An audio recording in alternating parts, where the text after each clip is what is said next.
Peter B. Collins, news and comment. It's Friday, July 24th, 2020.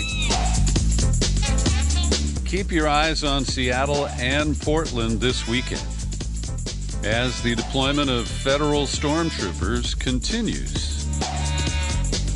And in Seattle, we may have a kind of perfect protest storm. So, over the last 48 hours, more federal agents have arrived in Seattle. One local activist from the Occupy movement posted some plane spotting photos from the Boeing airport showing these planes that don't have any windows with the insignia of the Department of Homeland Security on the tail. And Seattle Mayor Jenny Durkan says she has assurances from the top dogs at Homeland Security that these federal officials or agents will not participate in cracking down on protesters. And there was some vandalization of buildings during protests on Wednesday in Seattle. And the mayor said that she had received assurances from Homeland Security that federal agents would not at this time be sent into Seattle to crack down on demonstrators like they have been in Portland. But an unspecified number of Customs and Border Patrol agents headed in on Thursday. And we're told that there are also people affiliated with Federal Protective Services, some of whom may be private contractors. So FPS said, well, we routinely get requests for mutual assistance from other law enforcement agencies when there are threats to federal properties. The CBP team will be on standby. FPS requests this kind of assistance multiple times a year at our over 9,000 facilities across the country. So they're calling it business as usual. But the top official in the county, who is the King County executive, named Dow Constantine, said, let me be clear. This community rejects Trump's unconstitutional use of federal force. It is a transparent attempt to intimidate, but we will not be intimidated. Know your rights. Stay vigilant. Stay safe. And stay away from federal agents. So Mayor Durkan said she had spoken on the phone with the acting Secretary of DHS, Chad Wolf. He told me directly that DHS has no plans and sees no need to send federal forces to Seattle. He committed to notifying Police Chief Carmen Best, and myself, should that change. I made clear to Wolf that deployments in Seattle, like we've seen in Portland, would undermine public safety and break community trust. And she continued, DHS now says they have a limited number of agents in the area on standby to protect federal buildings. Should federal forces intervene like they have in Portland, we are prepared to pursue every legal recourse. A federal judge in Portland has entered an order limiting the actions of federal forces there. We are prepared to seek the same relief if necessary. In Washington, Governor Jay Inslee, who has kind of stayed out of things in Seattle recently, said his staff had called DHS and were advised that there are not security forces deployed to the Seattle region. But Inslee later criticized the federal government for conflicting messages. Though he said his staff was repeatedly told there was no surge of additional personnel to Seattle, it appears they are doing just that.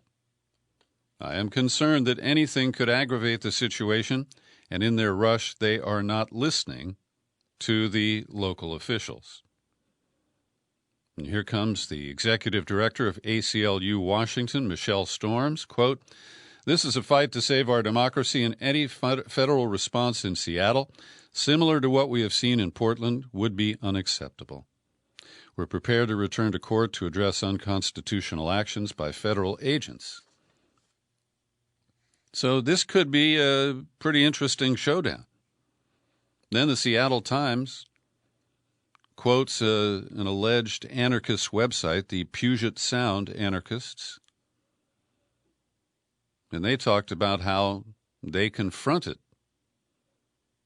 the police. Police stepped out of a building to arrest a protester blocking a security camera with an umbrella.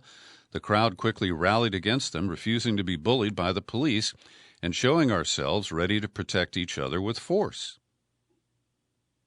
So we see the intersection of competing interests and power centers.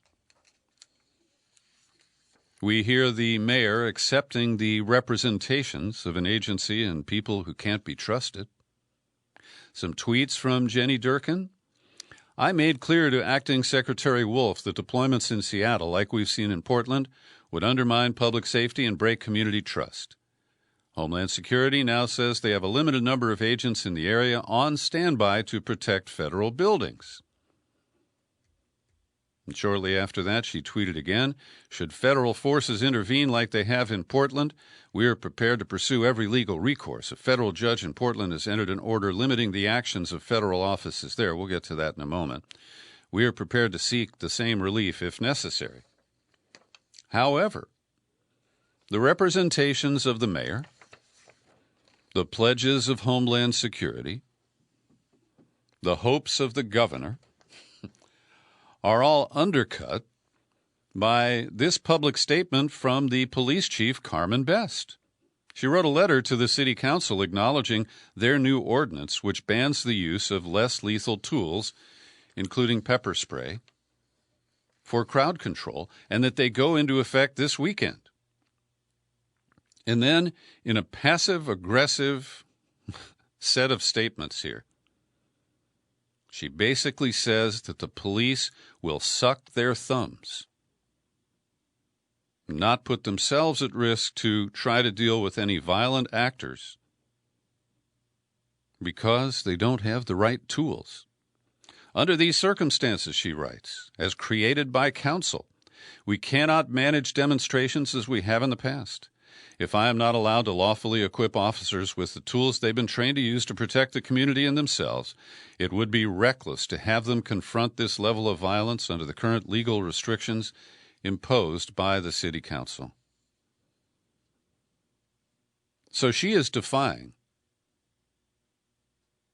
the elected officials who set the policies for the police department. She is siding with the unions and the rank and file. And she is basically saying that we are going to watch and wait because you took away the tear gas and the pepper spray and the rubber bullets. We are essentially standing down. Dereliction of duty will be the policy of the Seattle Police Department if the shit hits the fan this weekend on the streets of that city. Chief Best again. SPD will have an adjusted deployment in response to any demonstrations this weekend. The council gives officers no ability to safely intercede to preserve property in the midst of a large, violent crowd.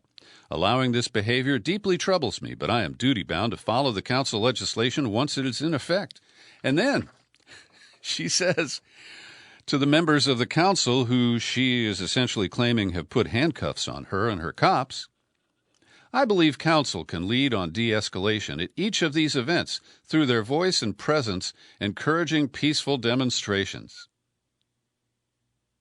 So she's telling the elected officials of Seattle, you go do it. Because I'm telling my officers either they don't have to or they shouldn't do their duty. And I'm not talking about banging heads. I'm talking about routine policing, that when you see somebody vandalize a building, break a window, toss a Molotov cocktail, you arrest them. You don't have to beat them mercilessly. You don't have to use brutality. But Chief Best is saying there's no middle ground.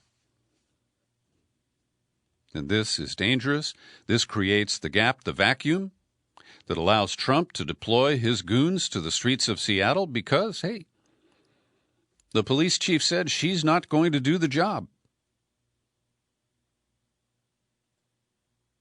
This is extremely dangerous. Meanwhile, in Seattle,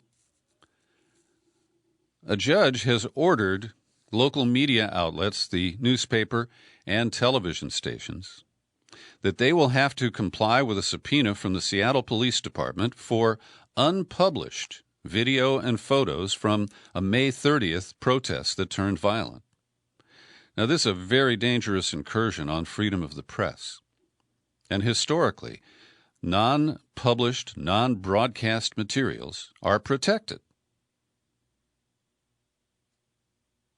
But the judge has made the case that this is the only way for law enforcement to identify the suspects, and besides, they got a Glock and some other kind of semi-automatic weapon, and this creates an exigent circumstance that meets the loophole in Washington State's media shield law. He said that the images they're seeking are highly material and relevant, critical or necessary to prove an issue that has a compelling public interest for its disclosure. And here in San Francisco, it's been, maybe 10 years now, but a young independent videographer named Josh Wolf was shooting video of a protest where some people torched a San Francisco police car. And because California law protected Josh Wolf in his resistance to coughing up his footage, which was not broadcast, they used a federal prosecutor and claimed because that police car had been partly funded by federal tax money that they could prosecute Josh Wolf under federal law, which didn't have the same protections. And to his credit, Josh Wolf said no. And he was sent to a federal lockup for contempt of court. I know he served at least 6 months. It may have been longer. And that is the principle that's at stake here. I hope the Seattle media outlets will resist, will appeal, and will simply refuse to turn over this footage. I mean, the cops have enough videos of their own. There's surveillance cameras all over the place. And to violate what I consider to be a fundamental right, it's not clearly embedded in the First Amendment. I don't want to stretch it. But this is a very dangerous move. So for these many reasons, Seattle will be the focus this weekend, and Portland is saying, hey, it's still going on here. Thursday night into this morning, federal officers in Portland gassed and shot impact munitions in an aggressive sweep that stretched at least 2 blocks past federal property, which is their claim of jurisdiction. Portland police used a loudspeaker to order demonstrators to leave and warned that the federal officers may use tear gas. We'll get to in a moment the level of coordination between Portland police and these federal officers who parachuted in. So from the Oregonian, around 10:30 p.m., the Wall of Moms showed up and linked arms, formed a barricade across the perimeter of the fence in front of the federal building, the Hatfield Federal Building. Some people threw bottles and other objects, including trash bags, over the fence. Other people shook that fence. Federal law enforcement used a loudspeaker to tell people to stop. That was met with jeers. 12:30 a.m., federal officers shot some less lethal munitions toward protesters, aiming through holes cut into the plywood at the front of the courthouse. Agents emerged from the doors of the courthouse 15 minutes later and began shooting munitions at the crowd. At least twice, officers climbed on cement blocks in front of the courthouse to shoot downward toward the protesters. They also set off devices that spewed gas. Yes, they passed gas. Some people used leaf blowers to direct it back toward the police, leading officers to retreat into the building minutes after they came out. And then the Federal Protective Service declared it an unlawful assembly. So the feds have acknowledged that 18 people face federal criminal charges of conduct related to the protests in Portland. The charges include arson, assaulting a federal officer, trespassing federal property, failing to comply with a lawful order, damaging federal property. All those who have been charged have been released. So at least that is following the norms of our legal criminal justice system. And the special agent in charge of the Portland FBI office said the Bureau is investigating specific violations of federal law. But our focus is not on membership in particular groups, but on individuals who commit violence and criminal activity that constitutes a federal crime or poses a threat to national security. The FBI does not and will not police ideology. Well, that's... If that were true, it would be a refreshing change. So there is an issue about to what extent the Portland police are collaborating with these inserted federal stormtroopers. I think that's the best way to describe them. So 2 resolutions were passed by the Portland City Council unanimously. One of them is a ban on local forces working with the federal officers. The other protects journalists who are covering the demonstrations. The commissioner who sponsored or wrote the resolution, named Chloe Udaley, said not only is the Trump administration violating the constitutional rights of Portlanders, but they're also attempting to use Portland as a proving ground for fascism. They plan to invade cities across the country, cities that are political targets of the president. So, conveniently, The Intercept, under the byline of Aaron Gupta, published a piece today based on mostly a conversation with a black member of the Portland City Council. She's called a commissioner, Joanne Hardesty. And she was elected in 2018 on pledges to clean up the police. And it cites her agreement with other elected officials who say that federal police or an occupying army represent a blatant abuse of power, shadowy forces, escalating, not preventing violence. But she stands alone, the article says, in saying local officials should share blame for the nightly violence.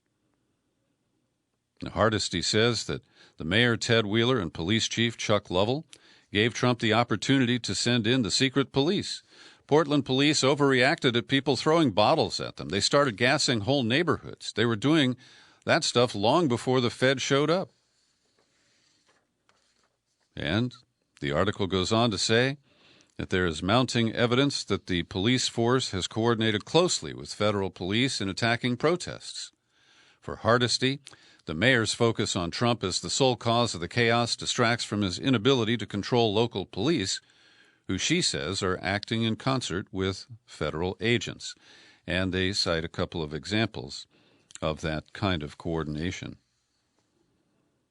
Now, in Portland, a judge has issued a 14-day temporary restraining order, which says that the federal goons can't arrest or use force against journalists or designated observers. The order blocks federal law enforcement officers from arresting or using physical force against journalists and legal observers as they respond to anti-police brutality protests. So this is, I think, a good move. And compare that to what's going on in Seattle, where journalists are being forced to turn over protected materials. U.S. District Judge Michael Simon's order prohibits federal agents from arresting or using force against journalists or observers unless there is probable cause that they have committed a crime. The order also states that journalists and legal observers will not be required to leave an area if federal agents issue an order to disperse, and that federal officers can't seize a journalist's press pass or equipment unless they are being lawfully arrested. This will be in effect for the next 14 days. Now, responding to complaints from the Federal Justice Department before the court, he said, look, we've had this same policy in effect for the local police, and it has been workable, even though the federal lawyers say that this is not a workable plan. And, of course, they want the prying eyes off the streets so they can pick more people up in unmarked vans and hustle them away. And this is very interesting. The Guardian newspaper interviewed the former acting director of U.S. Immigration and Customs Enforcement, who also was the general counsel for the overall Department of Homeland Security. His name is John Sandwig.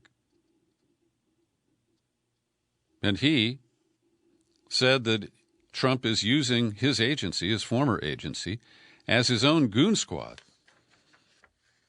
He called it a failure of leadership in the Trump administration, an abuse of DHS. I mean, really, the president's trying to use DHS as his goon squad. That's really what's going on here.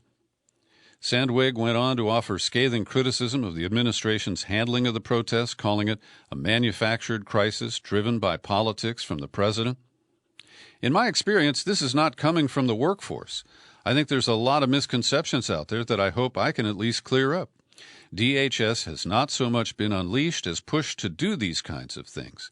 In my experience, the folks I've worked with want to protect national security and public safety.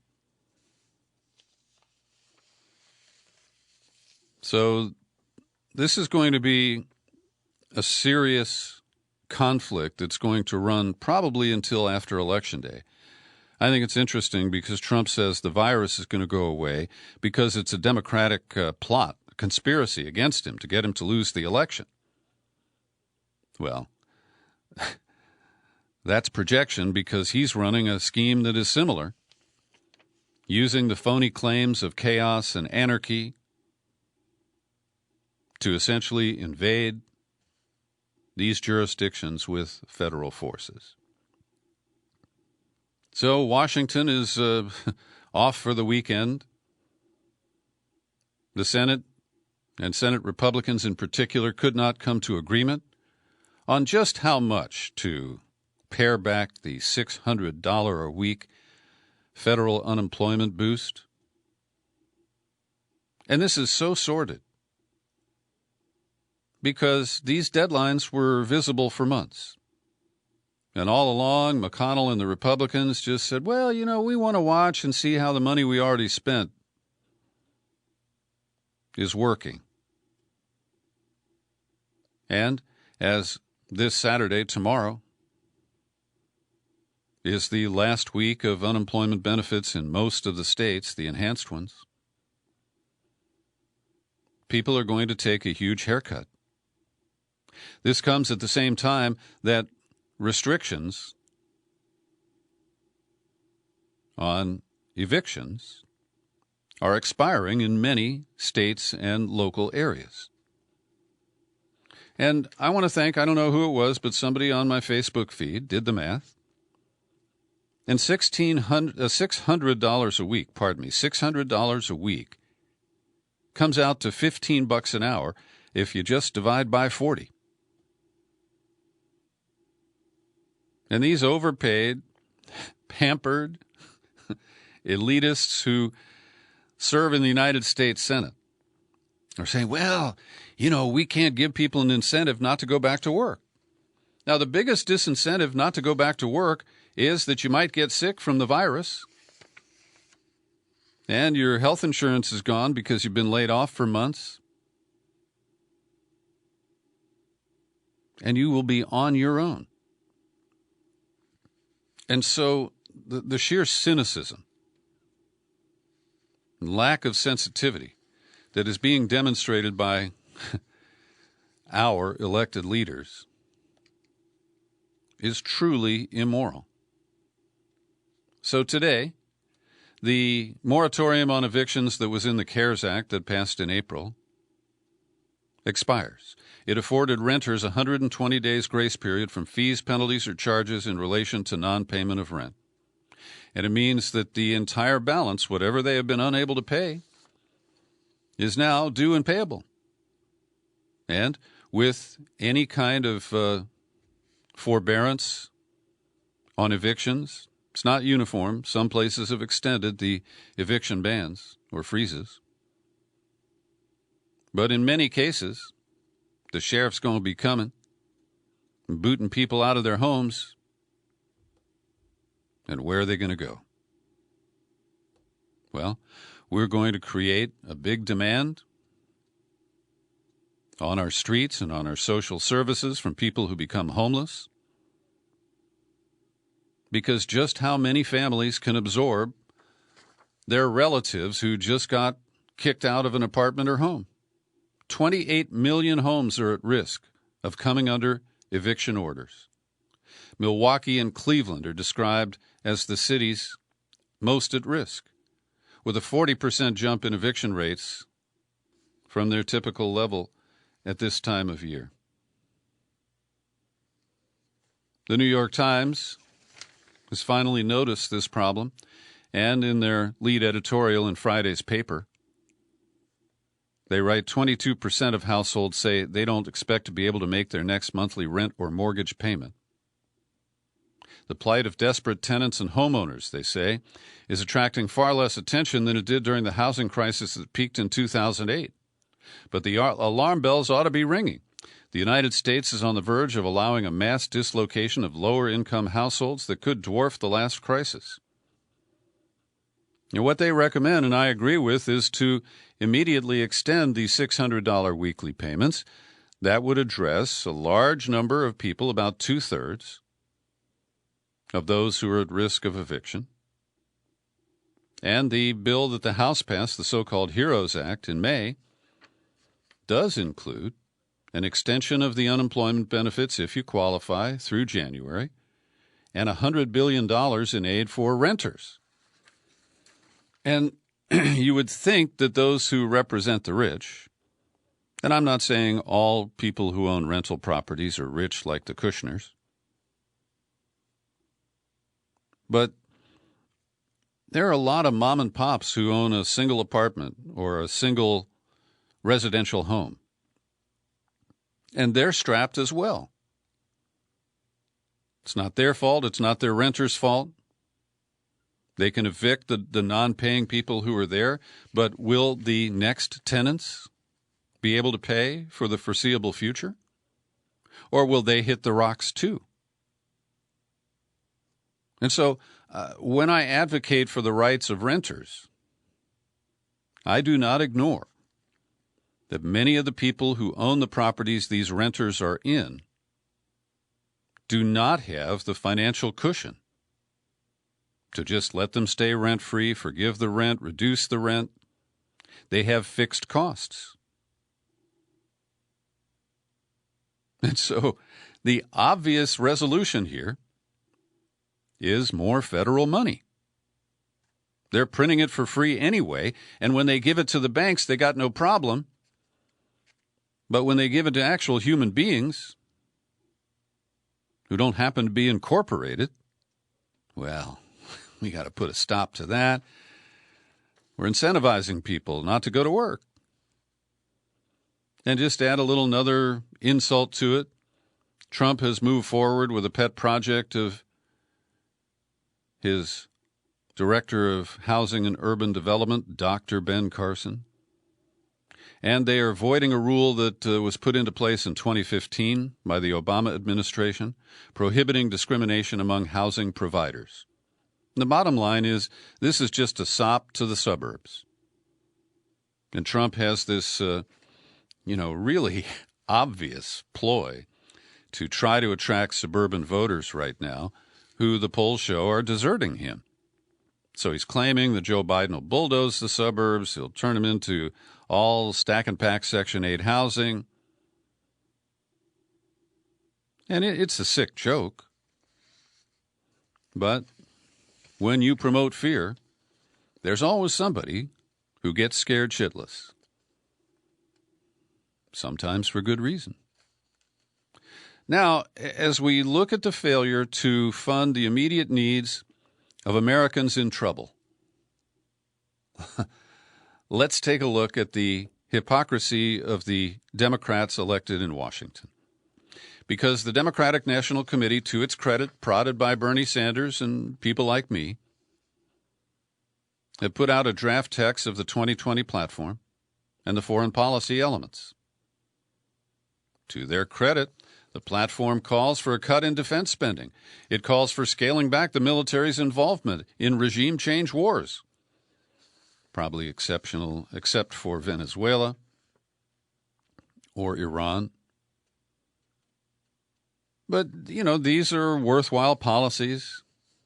I certainly don't oppose them, but I also don't believe them. Because when we look at the actions of the people who got elected last time, right? They're serving now. Well, Democrats and in the House and the Senate overwhelmingly approved the new $740 billion budget for the Pentagon. And it includes some $69 billion for the Overseas Contingency Operations account. That's for future wars. That's a blank Trump. I'm sorry, I got to say that again. That is a blank check for Trump to attack Iran, Venezuela, and possibly other countries that don't immediately come to mind. And this was after 37 Democrats in the Senate rejected an amendment brought by Bernie Sanders to cut the Pentagon's budget by 10%. And the House did the same thing. Now, I can hear my own elected official, Congressman Jared Huffman, who's generally a decent, progressive kind of guy. He voted for the defense package. He voted against the proposed cuts. And he's going to say, well, Peter, the most important thing in the National Defense Authorization Act was to rename those southern military bases that honor Confederate generals and figures. I can hear that already. That's going to be the excuse. And it is fair to say that because there are veto-proof margins in both houses, Trump is stuck. Today he was tweeting with Neanderthal Senator James Inhofe of Oklahoma, and they're trying to figure out a way to stuff this in the Senate, but I believe it's too late. Every day I like to pause for a second to thank the people who support my work here at the Peter B. Collins Podcast with your subscriptions. Great people like Billy Cook, Paul Goodman, Cheryl Fleming, and Dick Atlee. They chip in $5-10 a month to help me pay the bills here. And I really appreciate that. You can join them too. All you have to do is drop by peterbcollins.com/sign up, and you can set up a subscription of your own.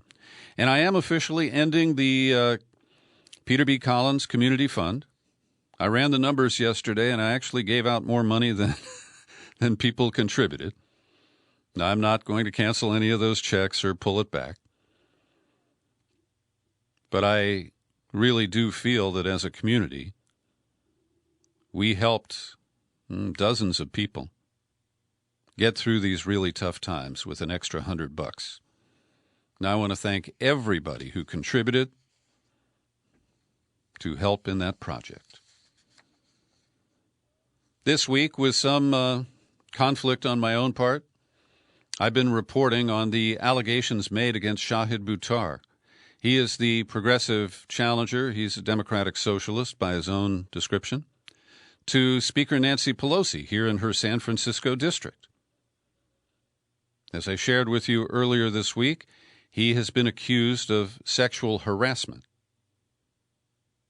And today, people in Washington who know Shahid and who know his accuser have published an open letter. Collectively, they say our experiences with Shahid range from the personal to the political, in settings including our homes, workplaces, and the streets. In each of these places, we have witnessed and interacted with a man who embodies the values he espouses, deeply respects women, and listens carefully to all those around him. Shahid's empathetic approach to connecting with others, his inherent kindness define who he is and how he comports himself in all parts of his life. We also know him as a committed feminist who fights for women's rights and against patriarchy. The accuser is well known in the D.C. social justice community. Unfortunately, this troubled individual has a long history of fabricating attacks against innocent people. A review of litigation she has filed in various jurisdictions would likely yield a revealing picture to an enterprising journalist. She has engaged in late-night phone harassment campaigns, false allegations, and physical threats against numerous individuals over the years. She is not a credible witness against this promising, progressive leader. Signers include Medea Benjamin, Kevin Zeese and Margaret Flowers, Pat Elder, Linda Sade, and several others.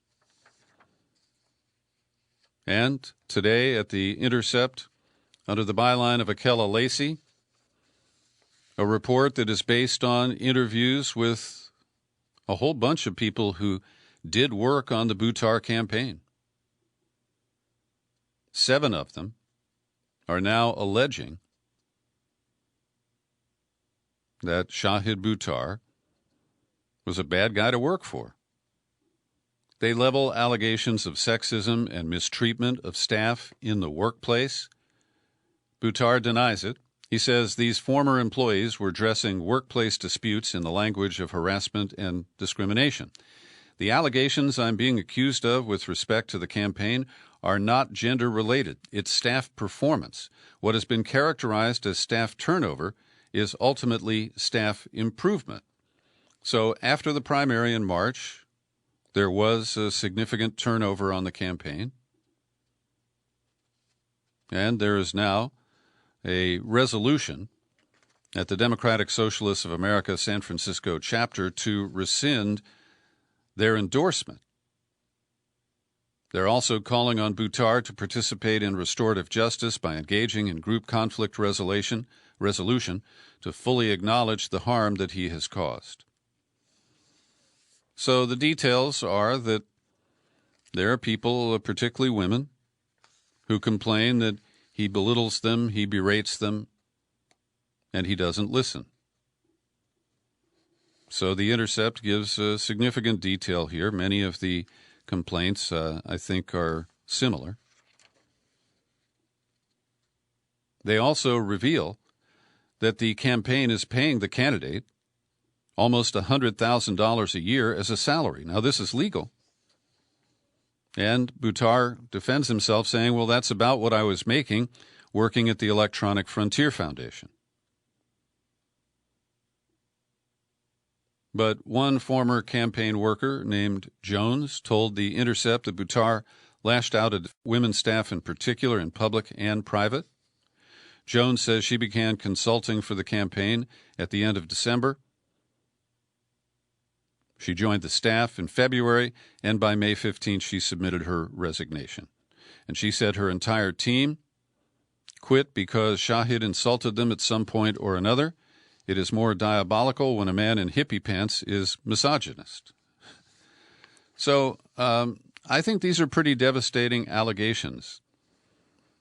And while the accuser from Washington seems to be, not fully credible, their complaints don't involve, any kind of sexual acts.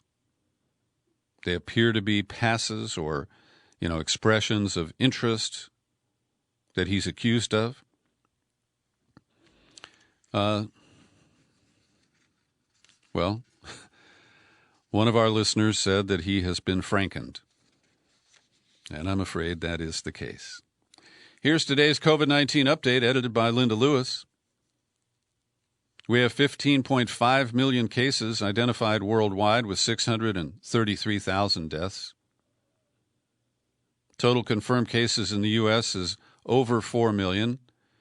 The death count is 144,000.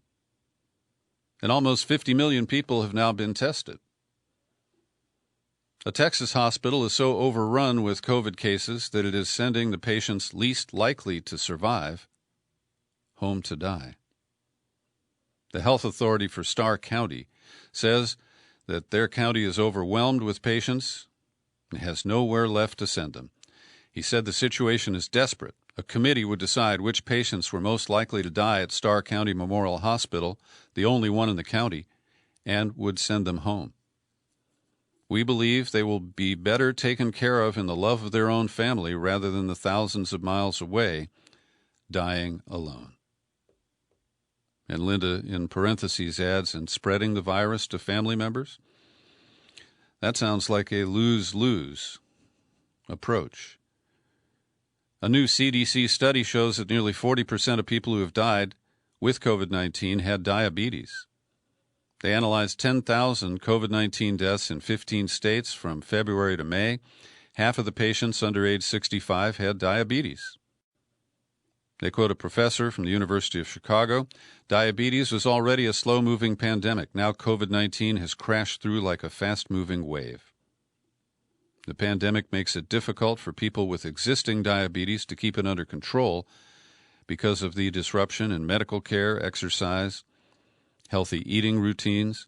The high price of insulin is another problem, particularly for people who have lost their jobs and insurance coverage. Top health officials should have done more to emphasize the threat to people with diabetes and assuage their fears of hospital visits, while also focusing more on helping patients manage their condition at home. That's a comment from Dr. Caballero at the Harvard Medical School. So the CDC has issued revised guidelines for reopening schools, and they seem to embrace the recommendations of a guy named Donald Trump.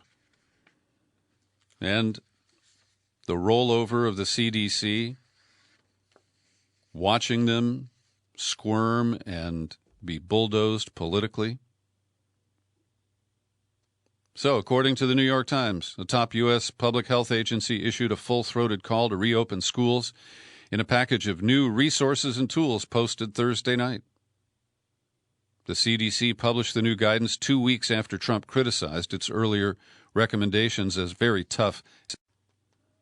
The new document says reopening schools creates opportunity to invest in the education, well-being, and future of one of America's greatest assets, our children, while taking every precaution to protect students, teachers, staff, and all of their families. This is really troubling because I think the best approach here is to acknowledge that this varies widely by locality, depending on the conditions and the spread of the virus in a given community. And the truth is, we really don't know what's going to happen when kids go back to school. At one point, we're told that, kids couldn't get it. Then we're told, well, if they get it, they don't get really sick. But does that apply to teenagers or just kids under 10? They're really gambling. And when you consider that Trump was forced to yield to reality, not reality TV, not his contrived reality, and cancel the Republican convention proceedings that had been moved to Jacksonville. So, on the one hand, Trump went public and said that, it's his duty as president to protect the American people. So we're not going to have the big rally that I wanted. But I want everybody to go back to school. It's breathtaking.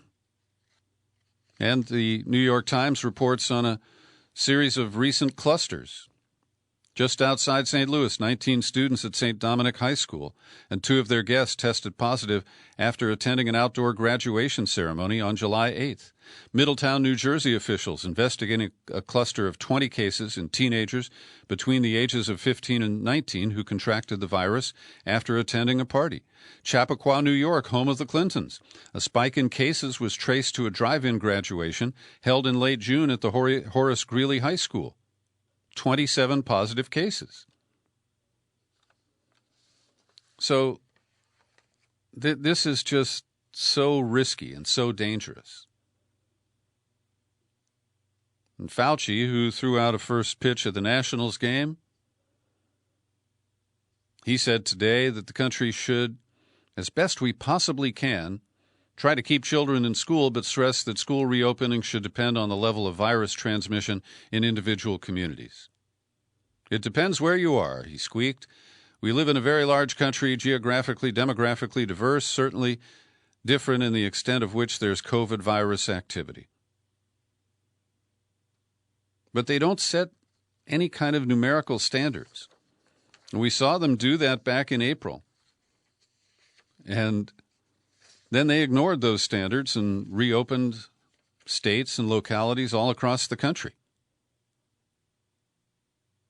And to me, the most significant number is the percentage of positive tests.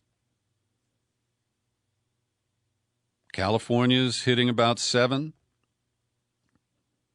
Florida is higher than 10. Arizona was up to 25.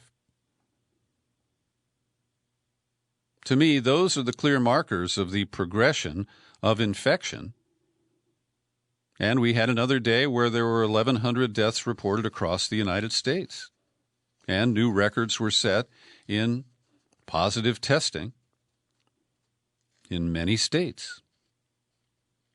So coming back to the CDC and Linda's report, Stat News did a deep dive into the struggle of the CDC against political headwinds. And they write, the CDC, far more than other agencies, struggles with a slew of structural and cultural issues that have left the agency ill-equipped to fend off political attacks or even to build up the political capital that could have helped it navigate the stark spotlight it finds itself in now.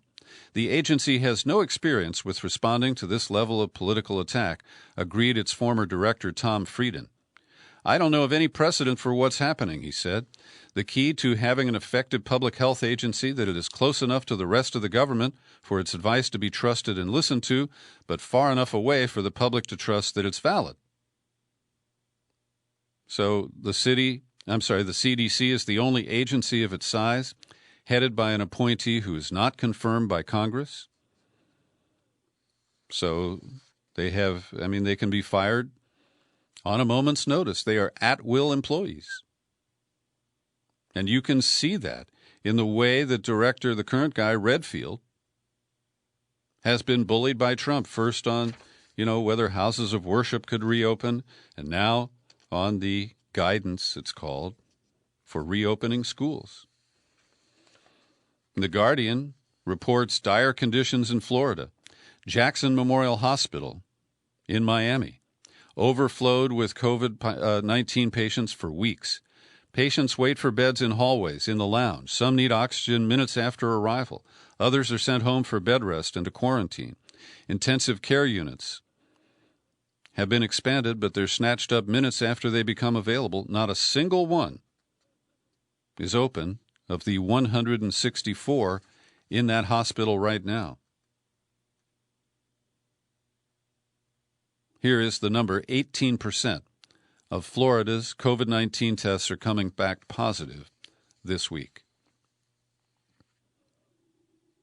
And Dr. Birx, Deborah Birx, who is a pretty wimpy figure in this whole thing, she gave a public statement that right now we have essentially 3 New Yorks, talking about Florida, California, and Texas. And I do want to acknowledge that we're a little luckier here in Northern California. The real hot spots are in Imperial County, which is hard by the Mexican border, and in Los Angeles. Also, speaking of Fauci, he's been receiving death threats and now has a personal security detail assigned. 2 listeners on a bicoastal basis submitted articles that I think you should be aware of. Abby McMillan from Maine sent me an article from Organic Consumers of America dated July 23rd. And it is a detailed and somewhat scientific paper. that says, despite an ongoing cover-up by government authorities, the biotech industry, the military-industrial complex, and the mass media, there is growing scientific consensus that the COVID-19 virus was created and most likely accidentally leaked from a dual-use military-civilian lab in Wuhan, China. Now, as you know, I'm committed to pursuing any reasonable coverage on the origins of this novel coronavirus. Now, I remain skeptical of the idea that this just appeared in the wet markets of Wuhan. And when I talk about a leak from a weapons lab, I give equal consideration to Wuhan and Fort Detrick here in the United States. And to the credit of these writers, they do reference Fort Detrick as well. Quoting again, despite the 24/7 story that the virus jumped accidentally from bats into humans, there is mounting evidence that COVID-19 was caused not by accident in nature, but by a lab escape or leak. They go into the history of the Wuhan lab and the United States' involvement in the investigation of biological, I would call them pathogens. I hope that is the right term. And we say we're doing it for defensive purposes. And so does China. We call them gain-of-function experiments. These are supposed to be benign because we're simply developing responses to a deadly virus. But of course, in order to do that, you have to produce the deadly virus. And so the whole dark art of biological warfare has to be a suspect in the origin of this coronavirus. And I thank Abby for sending that to me. And on the other coast in rural Washington state, Andrea Hegland checks in with an op-ed that was written by Harvey Risch, the Yale epidemiologist, and published in Newsweek. And I have to say, he is a very credible individual, and he makes a strong argument on behalf of the benefits of hydroxychloroquine. And as I've admitted, I'm pursuing this in a hopefully objective fashion. I've seen the negative reporting. I've seen the positive studies that have been surfacing and then get attacked by certain segments of the scientific community. I've admitted my own original bias that because Trump was promoting hydroxychloroquine, I was inclined to be highly skeptical. But Dr. Risch talks about his own experience. He's written over 300 peer-reviewed articles. And he says that he is flummoxed by the skepticism over hydroxychloroquine. He cites a number of situations, including in Brazil, where there was a remarkable drop in the death count in a fairly remote region of that country. He says a reverse natural experiment happened in Switzerland. On May 27th, the Swiss government banned outpatient use of hydroxychloroquine, and around June 10, COVID-19 deaths increased fourfold and remained elevated. Now, he's very clear that this drug is most beneficial when it's used at early stages of a COVID infection. And he addresses one of the questions I've been asking about the arrhythmias, the heart conditions that are attributed as a side effect and a potential deadly one of the use of HCQ. He says what the FDA has not shared is that these adverse events were generated from tens of millions of patient uses of hydroxychloroquine for long periods of time, often for the chronic treatment of lupus or rheumatoid arthritis.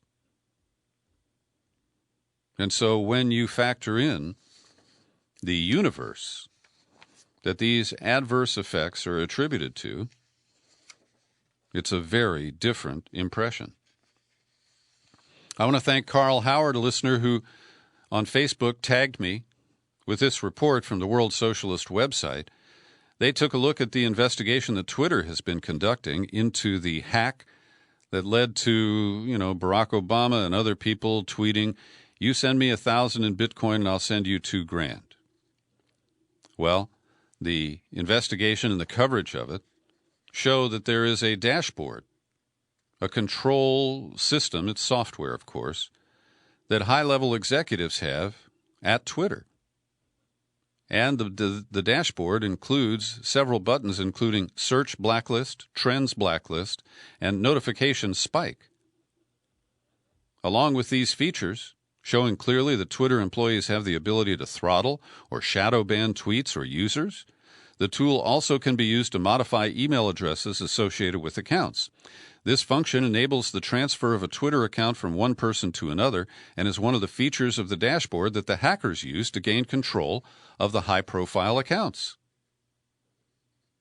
The company admitted that the hackers gained control of 130 accounts and had downloaded data from at least 8 of those using the Your Twitter Data User tool. The company has reported, "We believe that for up to 36 of the 130 targeted accounts, the attackers accessed the DM inbox, the direct message function on Twitter." And later in the article, the writer says, "Far from providing an explanation of the blacklisting and account manipulation features of their back-end tool, Twitter has been busy removing images of the dashboard screenshot from its platform, and in some cases suspending users who continue to share it." Guess they're a little sensitive about that. Got a few quick stories I want to cover before I wrap up today. The Sacklers are the family that owned Purdue Pharmaceutical, one of the leaders of the drug gangs that hooked millions of Americans and destroyed their lives with opioids like OxyContin. And they are abusing the bankruptcy court because they took Purdue into bankruptcy even though it wasn't insolvent. Oh, it will be when all the liability claims are presented, but, they did that prospectively. And now they're using the bankruptcy court to protect the individual members of the Sackler family from financial liability for their drug crimes. And this is a dangerous precedent. China has retaliated against the U.S. demand to shut down their consulate in Houston by today demanding the closure of the American consulate in Chengdu. I don't know how far this will go. I believe we have 6 consulates in China, and I think they have 5 or 6 here. Over Syria, yesterday, an Iranian passenger plane on its way into Beirut had to swerve and drop altitude abruptly to avoid 2 fighter jets. Passengers and the Iranian pilot identified the fighter jets as American, and they picked up the tail as they were flying over the Syrian border with Jordan, where the Al-Tanf air base, which the U.S. uses to patrol the Syrian war, is based. The other day I mentioned the Democrats are raising hell and saying that the Russians are trying to interfere in the election. They want briefings for every member of Congress. And I speculated that this was related to the claims that blaming Ukrainians for meddling in the 2016 election, which is something that Trump has done, and that some of his supporters in the Senate have picked up on, is a Russian disinformation campaign. And BuzzFeed today, the corporate media outlet for Utes, they basically confirm my speculation, and they cite a bunch of cronies of Rudy Giuliani who say they have big plans to expose more about the Bidens and Ukraine. And finally today, will we ever learn the truth about UFOs and what our government knows?